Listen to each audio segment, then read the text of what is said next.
우리는 예수님을 믿습니다. 그리고 그 믿음이 우리에게 힘이 되고 위로가 돼서 여기까지 왔습니다. 그리고 주님을 의지하는 그것이 우리에게 얼마나 놀라운 축복인지를 알게 됩니다. 그 정도에서 머무르지 아니하고 그 믿음이 우리의 삶의 목표와 방향까지도 가르쳐주는 것에 이르게 됩니다. 그것은 오늘 이 땅의 삶에 분명한 부르심의 소망이 있음을 깨닫게 되기 때문에 그렇습니다. 그저 우연히 태어나서 오늘 내 주어진 상황에서 그저 살다가 가는 삶이 아니라 하나님이 우리 각자를 향한 소원이 계시고 그를 향한 부르심이 있음을 보게 되는 것입니다. 천지창조의 장면을 통해서 이미 보았던 하나님은 해도 달도 동물도 식물도 다 부르셨습니다. 이 부르시는 것은 누구만 특별히 부르시는 것이 아니라 특별히 인간을 부르시고 오늘 우리에게도 말씀하고 계시는 것입니다. 우리 각자를 향한 분명한 부르심의 이유가 있는 것이며 그 부르심의 소망을 찾을 때 우리의 삶의 모든 목적과 이유와 방향과 의미와 이 모든 것이 주어지게 되는 것입니다. 그렇지 않고는 왜 사는지 어떻게 살아야 할지 우리는 알 수 없는 것입니다. 그런데 이 나 혼자 주님만을 바라본다고 해서 오늘 우리의 삶의 모든 문제가 해결되지는 않는 것입니다. 왜냐? 하나님은 처음부터 하나님과 관계를 위해서 지으셨고 오늘 우리의 이 땅의 삶도 다른 사람들의 관계 속에서 살고 있기 때문입니다. 정말 바라신 것은 오직 주님과의 관계가 올바르게 됨으로 말미암아 내 이웃과의 관계가 오직 주님의 사랑으로만 이루어지는 것을 목표하셨지만 그러나 우리 가족이 우리 가정이 오늘 우리 주변에 있는 사람들이 그 하나님의 통치하심을 받지 않을 때 이것은 온전하게 이루어질 수 없는 것입니다. 온 가족이 구원을 받은 가정이 있습니다. 그것이야말로 행복한 가정입니다. 말 그대로 집이 곧 교회가 되는 그런 가정이 가장 행복한 이유는 바로 이 가정을 지으신 분도 하나님이시요 오늘 서로 다른 생각들 속에서가 아니라 오직 주 안에서 하나 될 수 있는 가능성이 여기에 있기 때문에 그렇습니다. 그러나 항상 그렇지 않은 것이 오늘 우리의 현실입니다. 우리는 먼저 내가 주님 앞에 서도록 해야 됩니다. 그리고 그 가정이 주 안에서 하나 되기를 위해서 기도해야 됩니다. 그리고 교회가 오직 주님의 뜻만이 드러나는 곳이 되도록 우리는 분별하고 그 뜻을 행하는 일에 하나 되도록 기도하며 순종해야 되는 과정이 있는 것입니다. 더 나아가서 이 사회와 국가가 마지막 날 이루어질 새하늘과 새 땅처럼 오늘 이 땅에서 지금 이루어질 수 있도록 오늘 우리가 복음을 전해야 하는 것입니다. 우리 개인의 신앙은 가족과 우리 교회와 또 사회와 내가 처한 곳곳에서 이루어지고 있는 것을 보게 되는 것입니다. 오늘 우리가 이야기하고자 하는 한 가족이 있습니다. 바로 이삭의 가정입니다. 이삭과 리브가 그리고 에서와 야곱으로 이루어진 가족입니다. 4명밖에 되지 않는 가족입니다. 모두 하나님의 백성이었습니다. 이스라엘 사람이었습니다. 그러나 믿음으로 하나 될 수 없었습니다. 왜 그렇게 되었는가? 왜 그럴 수밖에 없었는가를 통하여서 오늘 우리의 삶이 어때야 되는가를 한번 볼 수 있습니다. 여러분 야곱의 이야기를 볼 때마다 저도 그랬지만 많은 사람들이 질문합니다. 왜 야곱같이 저렇게 속이면서 저렇게까지 한 사람을 하나님은 선택하셨는가? 우리는 그런 질문을 하게 됩니다. 이것은 야곱의 문제이기도 하지만 오늘 우리는 가족의 문제로 생각해 보면 어떨까 싶습니다. 그 에서가 있습니다. 그는 육적이며 영적인 것에는 전혀 관심이 없었습니다. 정욕에 사로잡혀서 세상 일에 빠져 있었습니다.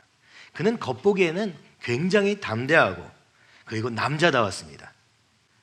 그는 이 하나님의 백성에게 주신 축복의 권이 있었는데 바로 장자를 통하여서 이 이어지는 축복을 주신 것을 아주 멸시했습니다.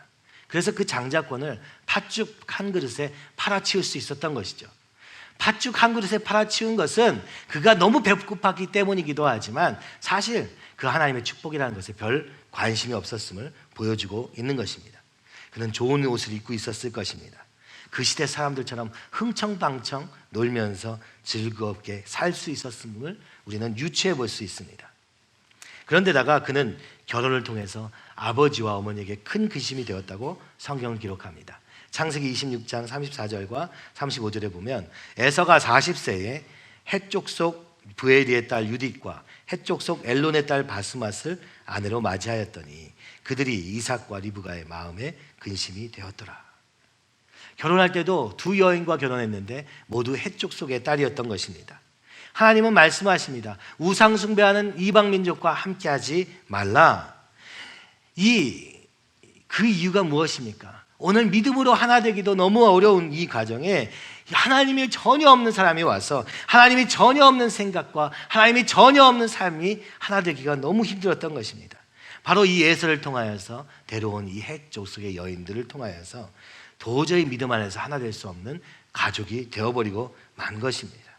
그들은 소돔과 고모라의 사람들이었습니다. 그들에게는 기준이 없었습니다. 그들에게는 하나님이 없었습니다. 그러므로 그들의 삶에는 전혀 이 말씀으로 대화할 수 있는 여지가 아예 없었던 것이죠.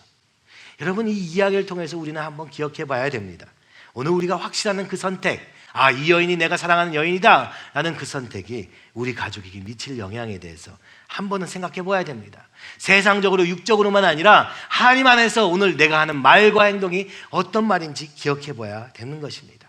그 선택이 야기하게 될 이 결과적인 시련, 그러니까 헷족 속을 선택함으로 말미암아 이 에서는 이스라엘이 아니라 하나님의 선택받은 민족이 아니라 에돔의 조상이 되게 됩니다. 이 에돔은 끊임없이 이스라엘을 괴롭히는 그런 다른 조상이, 다른 민족이 되어버리고 하나님의 선택과는 상관없는 길을 걷게 되는 것입니다. 그러나 그 부모님들이 기나긴 밤 잠을 이루지 못하며 눈물로 기도했던 것을 만약 알았더라면 이 결정을 조금은 유보할 수 있지 않았겠습니까? 조금은 하나님 앞에서 다시 생각해 보지 않았겠습니까? 조금은 그 담대한 만용으로 죄를 향해서 뛰어가거나, 그렇죠? 뛰어들지는 않았을지도 모르겠습니다. 경건한 집안의 한 아들로 인하여서 온 가족의 화평이 깨지고 어려움에 처하게 되는 것입니다. 그렇습니다. 오늘 이 땅은 하나님이 온전히 이루신 새하늘과 새 땅이 아닌지라 우리 각 사람이 하나님 앞에서 온전히 응답하지 않으면 우리 가족의 한 사람으로 인해서도 우리는 그 고통을 함께 가질 수밖에 없게 됩니다. 그 믿음으로 하나 되는 것이 파괴되는 것입니다. 믿음은 우리의 모든 삶의 방향을 그리고 결정을 좌우하기 때문에 믿음 안에 있느냐 아니냐는 그 어떤 것보다 중요한 것입니다. 우리는 육의 사람들이 아니라 영의 사람들이기 때문에 그렇습니다. 여러분, 우리 가정이 그 믿음 안에서 만약에 하나 될 수 있다면 그것이 가장 큰 축복입니다. 아직 하나님을 잘 알지 못하더라도 우리가 어떤 결정을 하기 전에 한번 하나님 앞에서 돌이켜 본다면, 그죠? 만약 이 예서가 이 결정을 조금만 미룰 수 있었더라면, 만약 그가 하나님의 말씀대로 순종할 수 있었더라면 더욱 아름다운 가정이 될 수 있지 않았을까 하는 생각이 드는 것입니다. 그런데 그 육적이며 영적인 것에는 전혀 관심 없는 에서와 상관없이 오늘 이 가정에는 죄와 슬픔이 만연하게 됩니다. 왜 그랬는가 한번 살펴봅시다. 그것은 바로 모두 다 하나님 언약에 모든 약속이 있음을 믿고 그 축복을 기다리고 있었음에도 불구하고 이 육적인 예서 한 사람을 인하여서 온 가족이 완전히 흩어지게 되는데 그 모습을 우리가 쉽게 말하면 각자 도생이라고 말할 수 있습니다. 그러니까 형이 혹은 아들이 이렇게 하나님 없이 결정함으로 말미암아 믿음 안에서 하나 될 수 있는 게 완전히 깨졌을 뿐만 아니라 그 속에서 각자의 길을 선택하게 되는 것입니다. 그 믿음 없는 에서는 차치하더라도 왜 그들은 그 안 가운데서 오직 하나님의 뜻을 이룰 수 없었는가? 우리가 한번 보게 되는 것이죠. 가장 큰 실패라고 할 수 있는 것은 서로를 믿지 아니하고, 그죠? 온 가족이 한 마음으로 오직 주님 안에서 하나님의 뜻을 구하면서 거침없이 대화하는 것을 통하여서 하나님의 뜻이 온전히 이루어지는 것을 향하여서 갈 수 있었을 자리여야 되는데 그들은 그렇게 하지 못하고 이제 믿지 못하기 시작합니다. 일단 이삭은 에서를 축복하고자 하였습니다. 그러나 그 사실을 그 가족에게 말하지 않습니다. 왜 그랬습니까? 그것은 뒤에 얘기할 것입니다. 원래 자식에게 축복을 하려면 온 가족을 모아놓고 그 축복을 행사하는 것이죠. 본인이 죽기 전에 그 아들 장자를 불러다 놓고 이 축복권을 행사해야 되는 것입니다. 그러나 이삭은 그것을 은밀히 말합니다. 에서를 불러놓고 얘기합니다. 작은 별미를 준비해라. 그럼 내가 그때 축복할 것이다. 에서는 잘 몰랐을 것입니다. 왜 별미를 준비하라는지도 잘 몰랐을 것입니다. 그러나 그는, 이 이삭은 몰래 이 에서에게 축복하기 위하여서 리브가에게도 말하지 않습니다. 근데 여기서 문제가 생깁니다. 이 리브가는 낌새를 아주 금방 잘 차리는 여인이었던 것입니다. 이삭이 조금 이상한 것입니다. 뭔가 에서를 너무 편애하는 것 같았습니다. 뭔가 하나님이 원치 않는 행동을 할 것 같았습니다. 그래서 엿듣고 있었던 것입니다.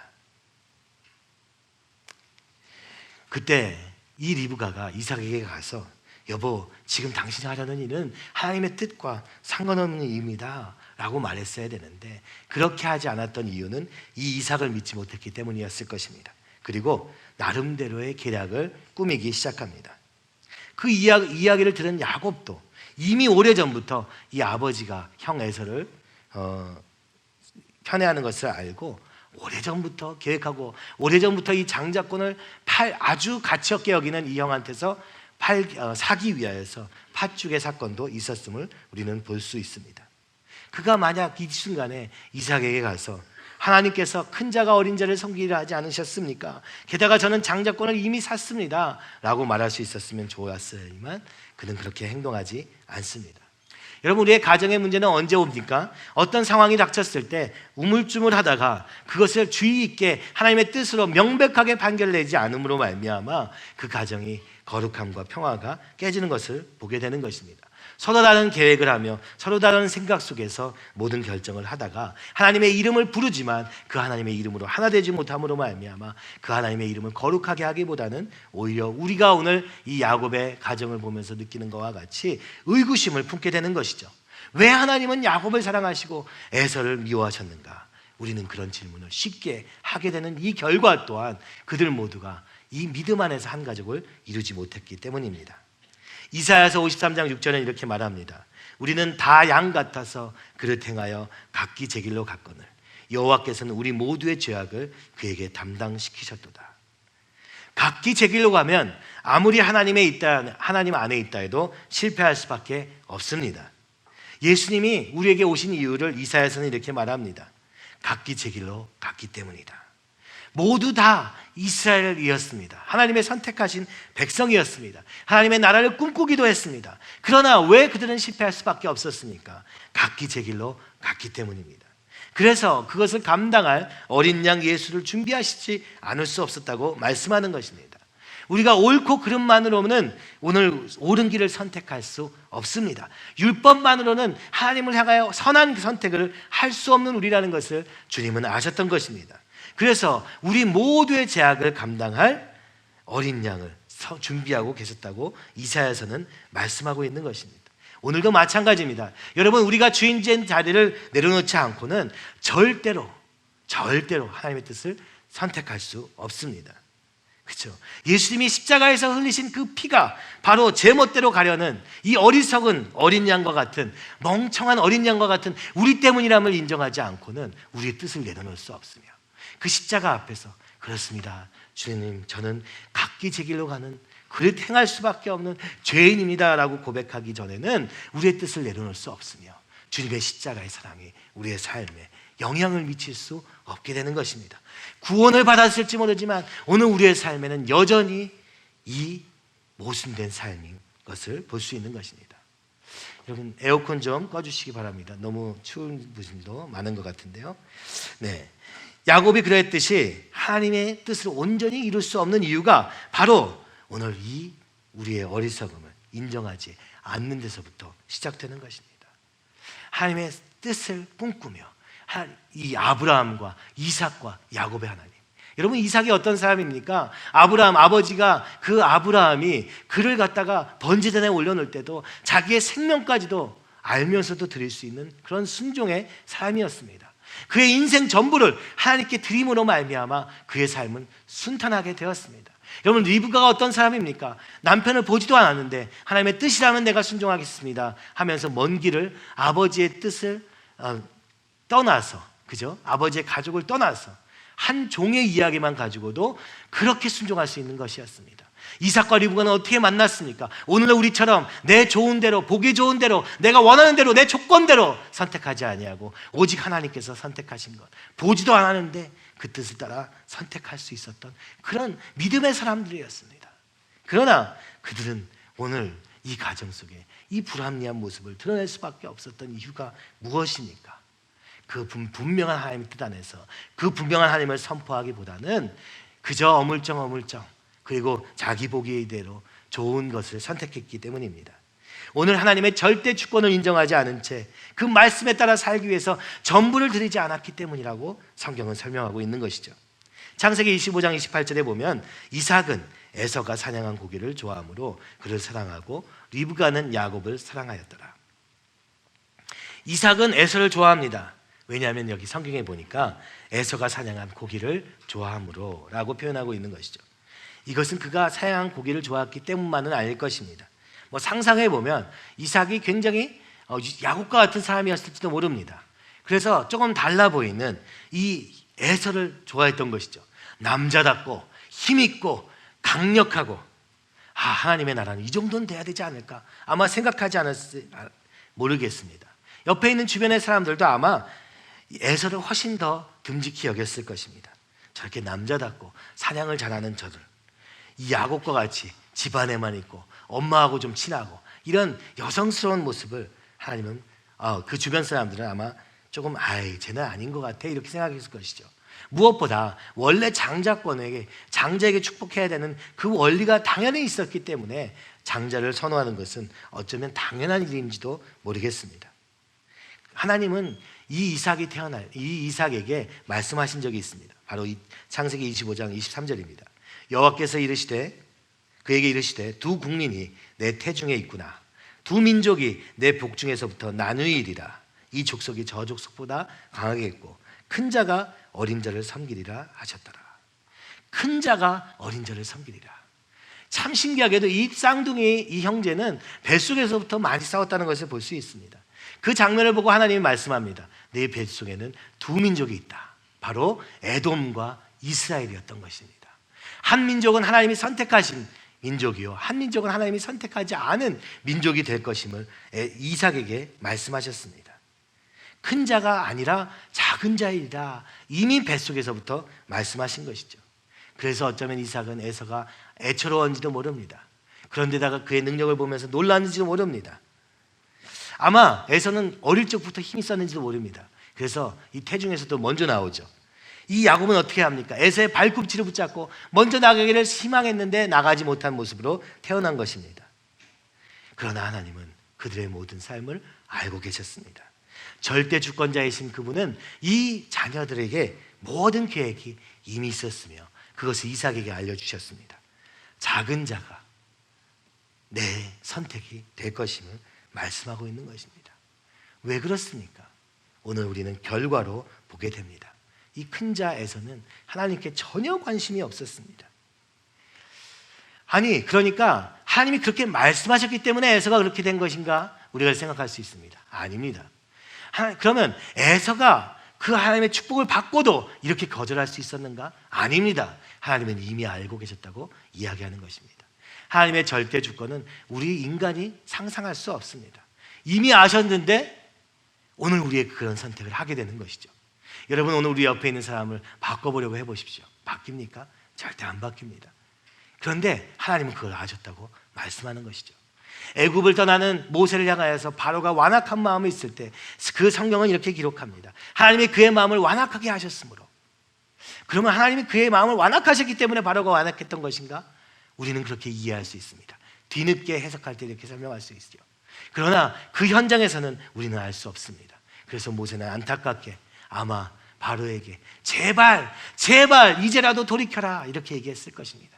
그러나 바로는 끝까지 돌이키지 아니하고 그의 마음을 완악하게 하였습니다. 그리고 성경은 이렇게 기록합니다. 하나님이 바로의 마음을 완악하게 하셨으므로. 여러분, 하나님의 주권은 우리가 이해할 수 있는 범위를 벗어나게 됩니다. 우리 모두는 그렇게 거절하며 하나님께로 나아갈 수 없는 자들이었지만 오늘 우리가 은혜로 주님께로 나아가게 되었음을 너희가 보라고 말씀하고 계시는 것입니다. 그 하나님의 주권이 오늘 우리의 자유의지와 더불어서 함께 이루어지고 있음을 이야기하고 계시는 것입니다. 태어나기도 전에 이미 하나님은 이 에서가 아니라 야곱을 택하셨음을 말씀하셨습니다. 이삭은 그러나 에서가 사냥한 고기를 좋아함으로 말미암아 그를 축복하고자 하였고, 이 말씀을 기억한 리브가는 이 야곱이 하나님의 뜻임을 기억하였기 때문에 이삭은 에서를, 리브가는 야곱을 사랑하는 대로 벗어나게 되었습니다. 중요한 것은 무엇입니까? 하나님의 뜻이 만약에 우리에게 알려진다면 그 말씀대로 해야 될 것입니다. 어쩌면 하나님은 이렇게 될 것을 아시고 이삭에게 말씀하셨는지도 모릅니다. 제발 너의 가정을 산산조각 내지 말고 담대하게 하나님의 뜻을 전함으로 하나님의 뜻을 온전히 이루라고 이야기하셨는지도 모릅니다. 제발 인본주의적인 눈으로 저 사람은 어떡하나, 에서는 어떡하나 이렇게 바라보지 말고, 세상의 눈으로 아 저렇게 능력을 있구나 라고 바라보지 말고 하나님의 뜻으로 결정하고 그것으로 세워라, 이것이 빨리 가는 길이라고 말씀하셨는지도 모르는 것입니다.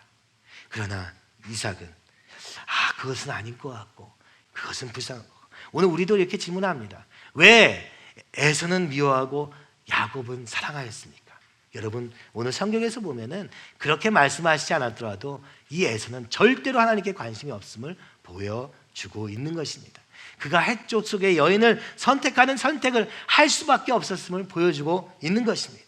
그의 자유의지로는 그 선택을 할 수밖에 없었고, 하나님은 야곱을 선택하셔서 그에게 이 놀라운 은혜를 허락하셔서 하나님길을 선택할 수 있는 놀라운 은혜를 주셨음을 말씀하고 있는 것입니다. 여러분, 말씀으로 선택하시기 바랍니다. 인본주의의 눈을 버리시기 바랍니다. 세상의 눈을 버리시기 바랍니다. 그로 인하여서 이렇게 복잡한 과정이 펼쳐졌음을 우리는 기억해야 하는 것입니다.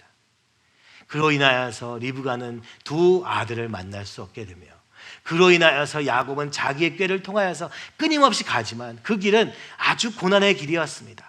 가족을 떠날 수밖에 없으며 그 라반의 집에서 고생할 수밖에 없었으며, 그러나 여전히 하나님은 그 야곱을 통하여서 이스라엘을 세우셨음을 보게 되는 것입니다. 뭐 결과적인 논적인 얘기지만, 만약 하나님의 뜻을 온전히 알았더라면, 그 뜻대로 순종하였더라면, 비록 당장 에서가 막 난리를 치다 할지라도 하나님의 뜻대로만 갈 수 있었더라면 온 가족이 믿음 안에서 결국 진정되었을 것입니다.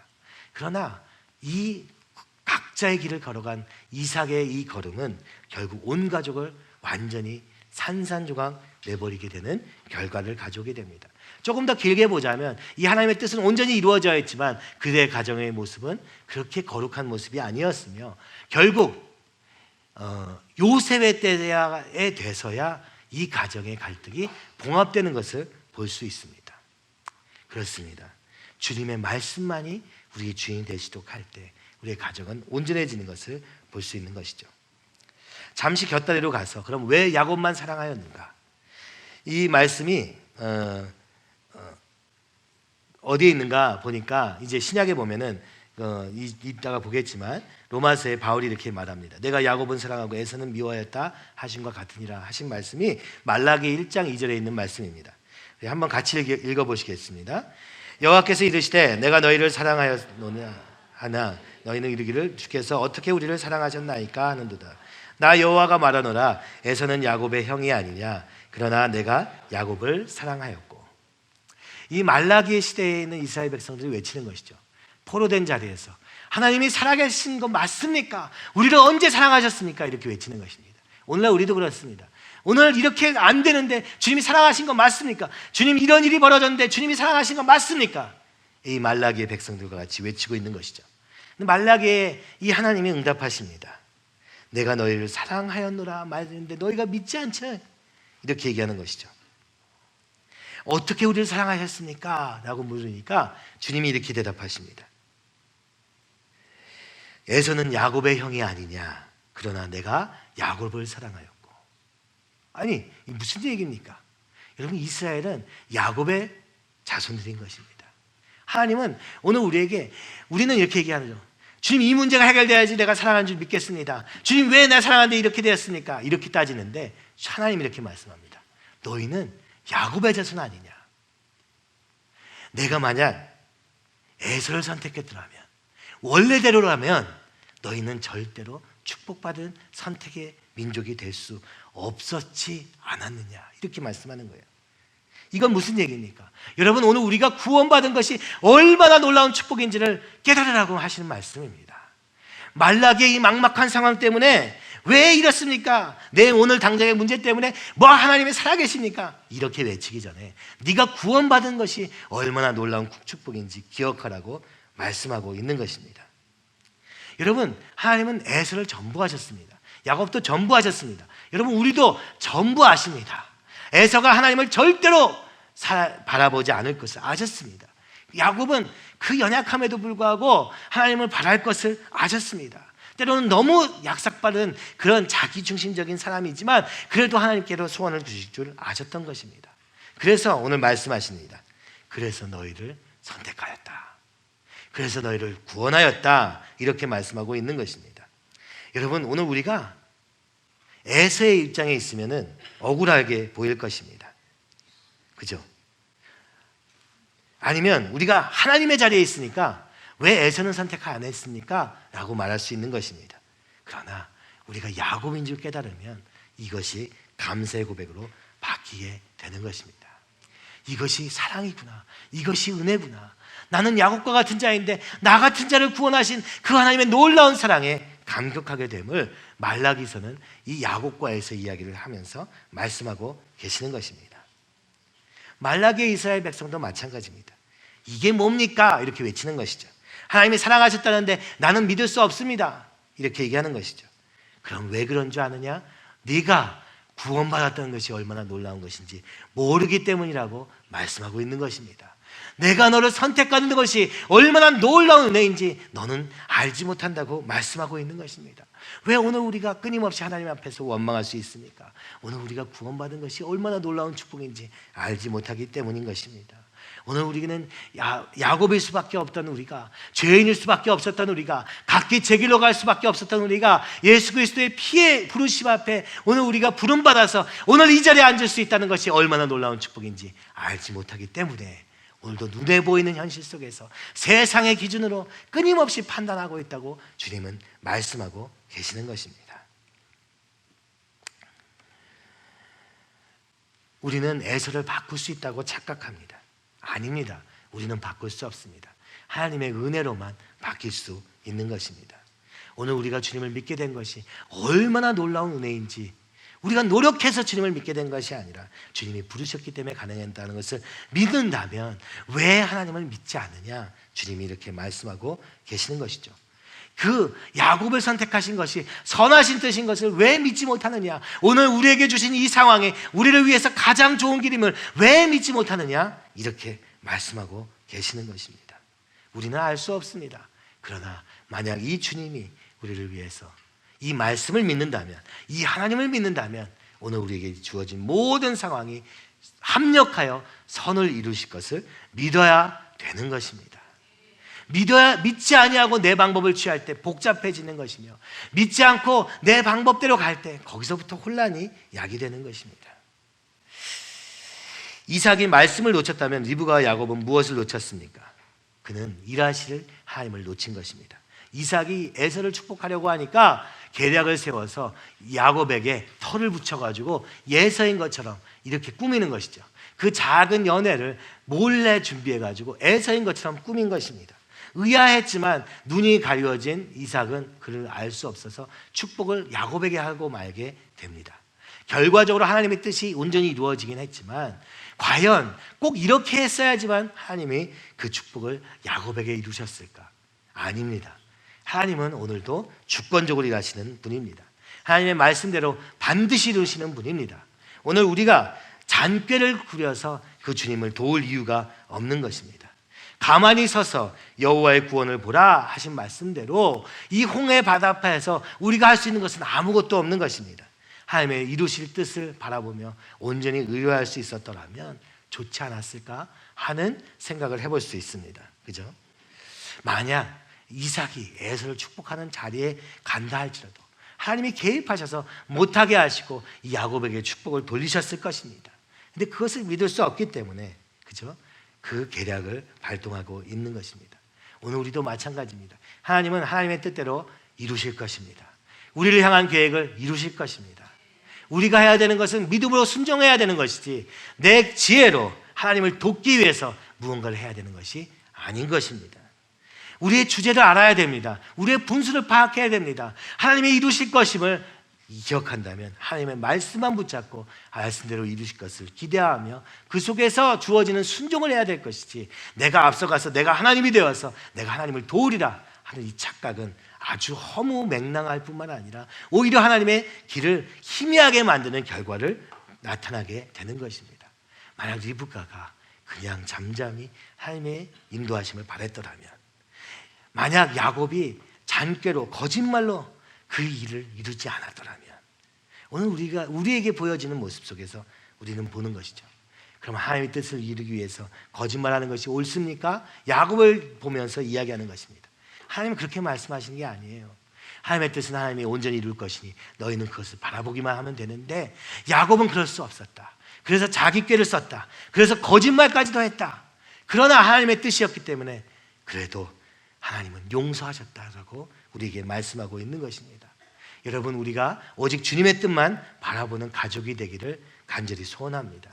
그 말씀, 그 비전만이 이루어지는 것을 위하여서 내 방법은 내려놓고 주님이 이루실 것만을 위해서 기도로 하나 되는 저와 여러분이 되기를 간절히 소원합니다. 여러분, 우리가 공동체를 꿈꾼다고 하니까 내가 공동체를 꿈꿔야지 하면서 계획을 세우는 것도 만약 믿음으로 하는 순종이라면 의미 있을 것이지만 그것이 아니라 세상적인 지혜와 방법만 있다면 이것은 하나도 도움이 될 것이 아닌 것입니다. 왜냐하면 하나님이 이루고자 하는 그것이 오늘 우리의 생각 속에 있는 것이 아니라 하나님의 뜻 안에 있기 때문인 것입니다. 그 절대 주권 아래에 있는 삶, 그 절대 하나님의 뜻 안에서 순종하는 삶, 이것이 온전한 그림이라고 이 이삭의 가정의 이야기를 통하여서 말씀하고 있는 것입니다. 그래서 오늘 말씀에 있는 것처럼 이삭이 말합니다. 에서에게 네 아우가 와서 속여 내 복을 빼앗았도다. 여러분, 이것은 반쪽의 진실인 것입니다. 사실 이삭은 이렇게 고백했어야 됩니다. 하나님의 말씀을 내가 들었으나 그 말씀을 순종치 아니하였고 그 말씀을 붙잡지 아니하였다. 그래서 내가 이렇게 되게 만들었구나 라고 고백했어야 되는 것입니다. 야곱이 자기 꾀로 너를 속여서 이 축복을 뺏어 갈 수밖에 없게 만든 것이 바로 나이구나. 믿음의 가장으로서 이 말씀 앞에 세우지 못한 것이 오늘 우리 가정의 이 죄와 슬픔의 결과이구나. 여러분, 오늘 우리는 이렇게 고백해야 되는 것입니다. 우리가 믿음의 가장이라면 말씀이 하시는 바가 무엇인지를 깨닫는 일에 최선을 다해야 될 것이며 우리 가정을 통해서 주님이 뜻하시는 바가 무엇인지를 분별할 수 있어야 하는 것입니다. 한 가지만 더 말씀드립니다. 로마서 9장 10절에서 16절입니다. 이게 이제 바울이 이 이삭의 가정에 대한 이야기를 설명하는 부분입니다. 리브가가 우리 조상 이삭 한 사람으로 말미암아 임신하였는데 그 자식들이 아직 나지도 아니하고 무슨 선이나 악을 행하지 아니한 때에 택하심을 따라 되는 하나님의 뜻이 행위로 말미암지 않고 오직 부르시는 이로 말미암아 서게 하려 하사 리브가에게 이르시되 큰 자가 어린 자를 섬기리라 하셨나니 기록된 바 내가 야곱은 사랑하고 에서는 미워하였다 하신과 같으니라.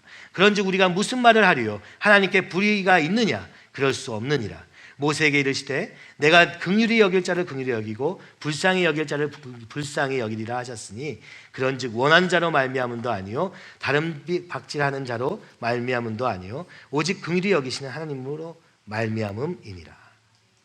여러분, 이게 무슨 얘기입니까? 아니, 아직 나지도 않았는데 에서와 야곱을 놓고 하나님 말씀하신 거예요. 그죠? 큰 자가 어린 자를 섬기리라. 어떻게 이렇게 말씀하실 수 있었을까? 그죠? 이건 무엇입니까? 이걸 통해서 보여주고자 하셨던 것은 오직 하나님의 뜻대로 되는 것을 보여주기 위한 것이라고 바울이 설명하고 있는 것입니다. 왜 바울이 이런 설명합니까? 오늘 육적인 이스라엘과 믿음으로 말미암아 구원받는 그리스도인 사이를 설명하기 위해서 이 설명을 사용하고 있는 것이죠. 무슨 얘기입니까? 오늘 우리 하나님은 규칙의 하나님이 아니라 살아있는 하나님이라고 말씀하는 것입니다. 살아있는 하나님이 선택하는 대로 이루어지는 것을 너희는 알라. 구약에서 이스라엘만 구원받는다고 하지 않았어요. 왜 근데 이제 와서 예수님을 말미암아 이 이방인들이 구원받을 수 있게 되었습니까? 라고 질문하는 질문에 답변하면서 이 에서와 야곱 이야기를 하는 것이죠. 아직 선을 행하지 않았는데, 아직 악을 행하지 아니한 때에 택하심을 따라서 이루어지는 오직 하나님의 뜻을 이야기하는 것이죠. 여러분, 이것을 기억해야 됩니다. 오늘 우리의 삶은 오직 하나님의 뜻이 이루어지게 되는 줄 믿으시기 바랍니다. 내가 노력해서 바꿀 수 있는 게 아니라 하나님의 온전하신 뜻이 이루어지는 줄 믿고 그 뜻을 온전히 순적하게 이룰 수 있도록 순종하는 것이 우리의 최선의 삶이라는 것을 기억해야 되는 것입니다. 창조주 하나님의 뜻대로 이루어지는 것이 온전한 삶임을 믿으시기 바랍니다.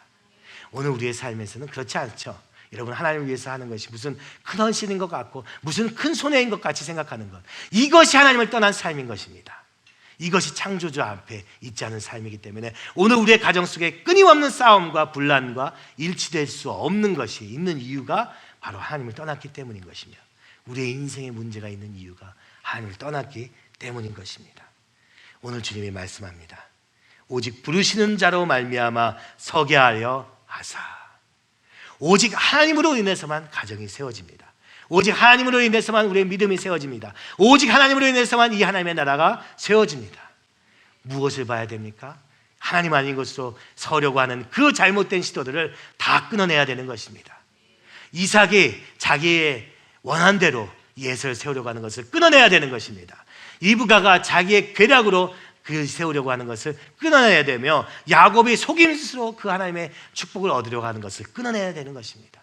여러분, 오늘 제가 사실 기도하면서 하나님이 우리에게 큰 비전을 주셨는데 제가 이게 가장 큰 기도 제목입니다. 주여, 나의 계략으로 나의 방법으로 하나님의 뜻을 이루는 어리석은 일이 없도록 하여 주시옵소서. 왜 그렇습니까? 아직 주님 앞에서 결론 나지 않았으니까. 아직 내가 붙잡고 있는 세상 것이 있으니까. 그러니까 자꾸 그 하나님의 뜻에다가, 이 거룩한 하나님의 뜻에다가 내 더러운 것을 갖다 붙이는 것입니다. 너무 안타깝습니다. 그래서 오늘 우리의 가정 속에 하나됨이 없는 것이며, 오늘 우리의 삶 속에 하나님의 뜻이 이루어지는 역사가 없는 것입니다. 세우시고자 하는 하나님 뜻 안에 정결하게 서는 저와 여러분이 되기를 간절히 소원합니다. 주님이 이렇게 말씀합니다.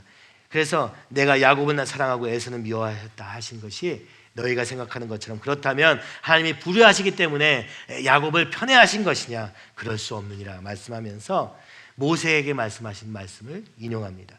내가 긍휼히 여길 자를 긍휼히 여기고 불쌍히 여길 자를 불쌍히 여기리라. 하나님은 아셨습니다. 에서는 불쌍히 여길 자가 아니었습니다. 하나님을 거역할 자였습니다. 그의 자유의지는 절대로 하나님께 돌아오지 않을 것을 아셨다고 말씀하는 것입니다. 그러면서 말씀합니다. 원하는 자로 말미암음도 아니요 다른 박질하는 자로 말미암음도 아니요 오직 긍휼히 여기시는 하나님으로 말미암음이니라. 이 하나님의 뜻을 이루는 것은 내가 원하니까 주님 내게 해주세요 한다고 되는 것이 아닙니다. 내가 열심히 했으니까 주님 내게 해주세요 하는 것으로 되는 것도 아닙니다. 오늘 우리의 긍휼히 여기시는 하나님의 눈앞에 있다는 것입니다. 누구를 긍휼히 여기십니까?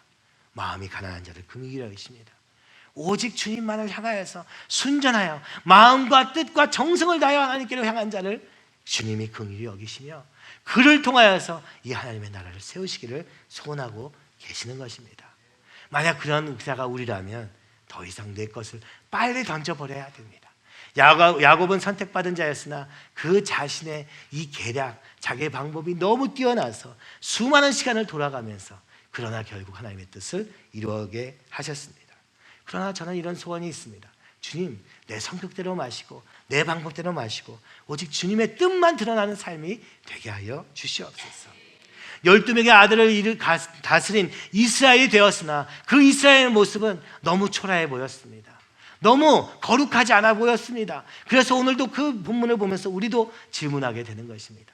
왜 하나님 이렇게 하셨습니까? 이렇게 반쪽뿐인 그 하나님의 역사가 아니라 온전한 하나님의 역사로 드러내기 위하여 주님 우리를 정결케 하여 주시옵소서. 우리 유치원의 아이들이 날마다 예배드리고 말씀 외우면서 그들의 생각이 말씀 앞에 잡혀있는 것을 보게 됩니다. 그러나 그 아이들이 집에 가면 헷갈립니다. 부모들 때문에 헷갈립니다.